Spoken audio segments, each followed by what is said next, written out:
It is often the little things in life that make a big difference, and this is true for your professional career as well. So in this video I will talk about 10 common errors that young professionals do to self-sabotage their career. So welcome to another coffee break here on my channel From Learning. Let's get started. First, are you a problem solver or a problem talker? Do you like to report issues, report problems, or do you actually solve them? There are so many people out there in the professional world who think they are so smart because they recognize all the problems in the organization, in the business, all the things that are going wrong. If only everyone would see what I see, then these problems would not exist, right? This is a faulty mindset. This is an error. Very often it will not only be you who recognizes that something goes wrong, but most other people around you as well. The power, the value add is not in recognizing or in reporting that something is going wrong, but actually solving it or thinking about how to solve it, propose the solution, pushing for executing the solution. It's all about the execution and not about having the idea or realizing that there's a problem in the first place. Second, a lack of team spirit. There's nothing more annoying than being a leader in a team and having a colleague who always thinks about just him or herself. This is my work, this is my area of responsibility, and you guys, you other people in the team, you have your stuff to do, and I'm not concerned with this, right? So if the team has a problem, it should be your problem as well if you are a team player, even though maybe it's not part of your core areas of responsibility. This also starts with how you speak. If you are a team, you talk about your work, don't talk about my stuff and your stuff, but it's our stuff, right? We need to solve this together and show that you are invested in the success of your team and not just the very personal things that you are working on as an individual contributor. Next is something that in academic research is often being called being a good corporate citizen, corporate citizenship. And there are many aspects to that. One of them that I always find striking is cleanliness, but not of yourself, but actually your environment. I've seen it over and over again that the top performers in a consulting team, for instance, did care a lot about how the team room looked like. And they would not be ashamed to pick up a towel and clean their desk, maybe clean the whole room if this would be necessary. If clients are stepping into your team room and the team room is not really tidied up, it's dirty, it's not clean, this reflects on you as a team. So as a top performer, take this into your hand as well. Clean up your room, your desk if this is necessary, and of course the same is true if you just work in corporate. The next very big error of young professionals is that they do not think strategically about their own career development. Career development is something that stresses out a lot of people, both the employees but also the managers who are also unsure. What does career development even mean? How do I develop the careers of my team members? But the truth is, from the perspective of the employee, it is not the role of the company, it is not the role of the manager to think about your career development. After all, it is your career. Only you can know what you want for yourself and for your career indeed. And no, career development is not just about increasing your salary or maybe getting a better job title, but it is about developing yourself, your skill set, the things that you do into the career that you are aspiring to have. And if you are struggling with this, if you're wondering what this actually means for you and how you can develop your career as well, I'm at the moment working on a new program that focuses on career development, that is aimed to give you all the resources that you need to own your own career, to fast track your progression.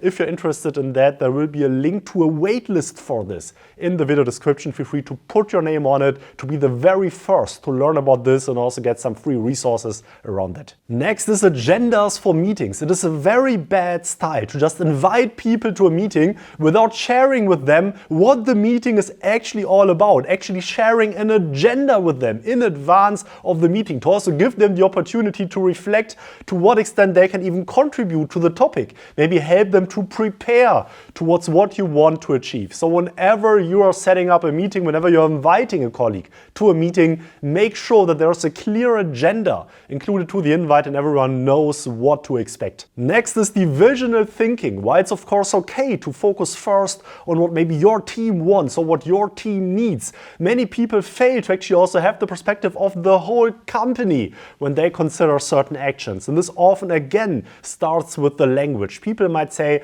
we in the product team have this perspective, here product thinks that this is accurate, or we in customer success, we think this is what we should do, and so on, without actually considering what this means for the whole team and whether maybe this is in line or not in line with what other teams want to achieve. So always think also from the perspective as the company of a whole, and not only your team. And this again starts with the language that you use. If you always refer to your team whenever you present something, this is likely not the great way of doing it. Next is file naming. I don't know how many files I received throughout my career that were named something like copy of sheet 1 or something like this, right? This is just blatantly unprofessional for several reasons. First of all, it seems like you did not even invest the minimum amount of time to check the stuff that you're sending out, check the file name. Maybe you didn't even care to give it a name that would make it easy for the other person to maybe organize the files, later search for a file. It's just absolutely unprofessional and shows a lack of interest, of regard for the person you're sharing something with. So take the couple of seconds, right, that it takes to give files a proper name, and this will definitely already put you ahead. Next is long and unstructured emails, so other form of written communication. Everyone hates it to receive a long email where you need to really search for the details of what actually the person wanted to say or what the email is all about. On this channel, I have plenty of resources for free that help you to improve your oral and written communication. If you want to double down on it, there's also the Communications and Slide Writing Academy, link in the video description. Feel free to check it out to really upskill yourself when it comes to communications. But for sure, avoid long, unstructured gibberish that you are sending out. It is really a skill to write, for instance, a strong email, a strong memo. So make sure to practice it and hone it, as this is key for every professional. Next is responsiveness. We all know this one person in the team where whenever you try to call that person or you write that person an email, you almost know for sure, like a 50% chance that that person will not pick up, will not come back to you, will not call you back, will not reply, or maybe will only reply several days later. Don't be that guy. Be responsive. If you're really maybe in a meeting and cannot pick up, then at least make it a habit of very regularly calling back shortly afterwards, right? Or write a quick text telling the person that you will come back to the person. Whenever you receive an email, make sure to be quick in answering it. This is actually something I've seen especially the most senior partners in consulting firms, for instance, do.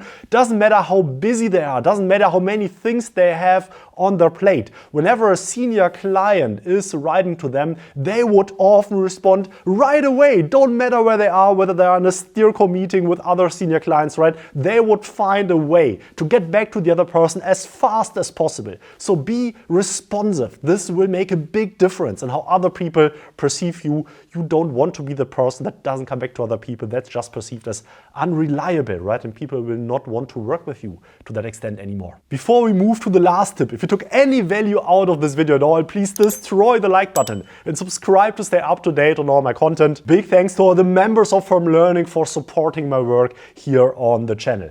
Last but not least is meeting invites. Make sure that whenever you agree to meet someone, you are the first to send out a meeting invite to everyone involved. There's nothing more annoying than maybe on the go quickly answering an email, agreeing to a meeting, but then the other person is not sharing an invite, and then 1 or 2 days later you forget, you don't act on it, and then someone else blocks the calendar in parallel, and then you are no longer available. That's just annoying. Be the one who always shares invites right away, and make sure that the invite also includes all relevant information. If you're meeting somewhere at a specific location, make sure that this is included on the invite. If it's a physical location, make sure that the full address is included so that people straight from the phone, for instance, can start a navigation system in the car to directly get them there. Share full, complete invites. Is there anything else you'd like to add? Let me know in the comments. Would love to hear from you.